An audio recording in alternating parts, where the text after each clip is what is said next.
லூக்கா எழுதின சுவிசேஷம் 14ஆம் அதிகாரம்.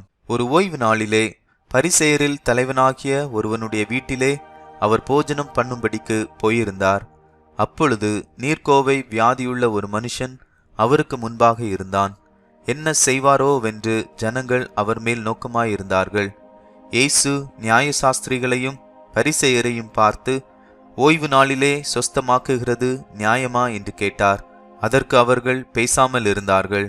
அப்பொழுது அவர் அவனை அழைத்து சொஸ்தமாக்கி அனுப்பிவிட்டு அவர்களை நோக்கி, உங்களில் ஒருவனுடைய கழுதையாவது எருதாவது ஓய்வு நாளிலே துறவிலே விழுந்தால் அவன் அதை உடனே தூக்கி விடானோ என்றார்.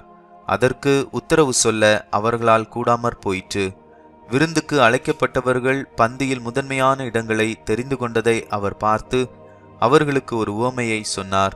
ஒருவனால் கல்யாணத்துக்கு நீ அழைக்கப்பட்டிருக்கும் போது பந்தியில் முதன்மையான இடத்தில் உட்காராதே.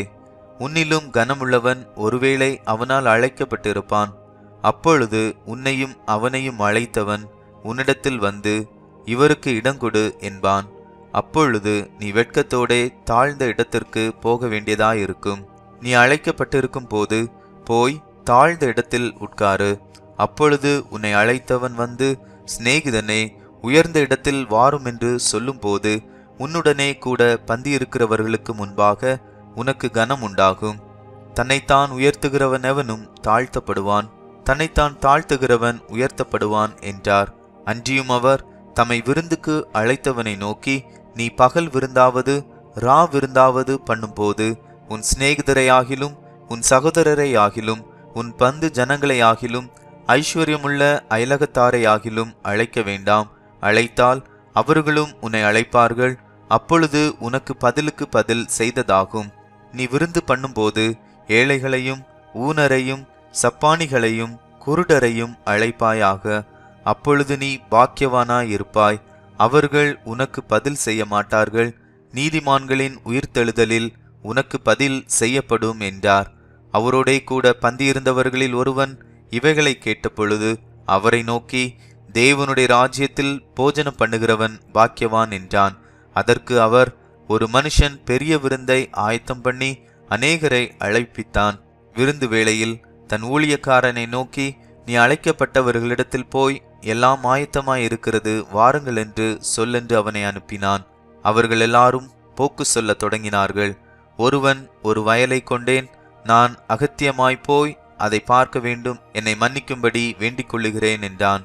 வேறொருவன், 5 ஏர் மாடு கொண்டேன், அதை சோதித்து பார்க்க போகிறேன், என்னை மன்னிக்கும்படி வேண்டிக் கொள்ளுகிறேன் என்றான். வேறொருவன், பெண்ணை விவாகம் பண்ணினேன், அதனால் நான் வரக்கூடாது என்றான்.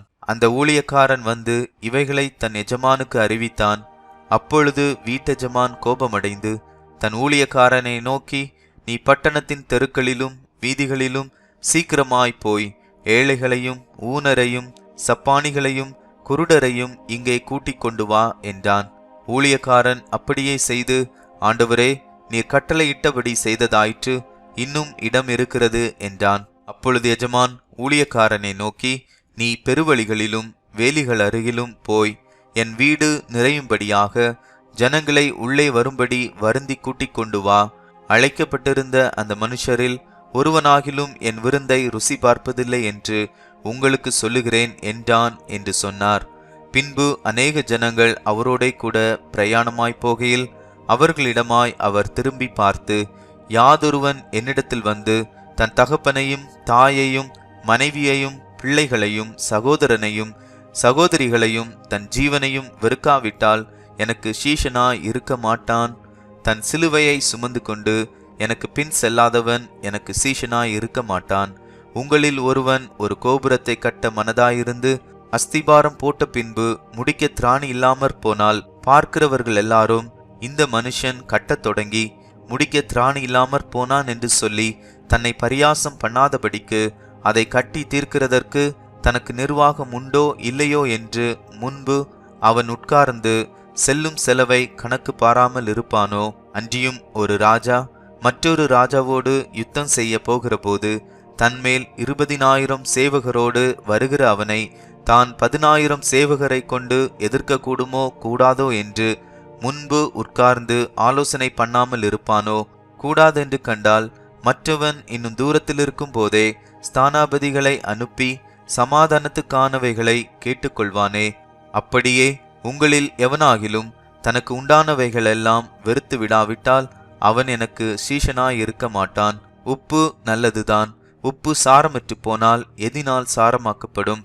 அது நிலத்துக்காகிலும் எருவுக்காகிலும் உதவாது. அதை வெளியே கொட்டி போடுவார்கள். கேட்கிறதற்கு காதுள்ளவன் கேட்க கடவன் என்றார்.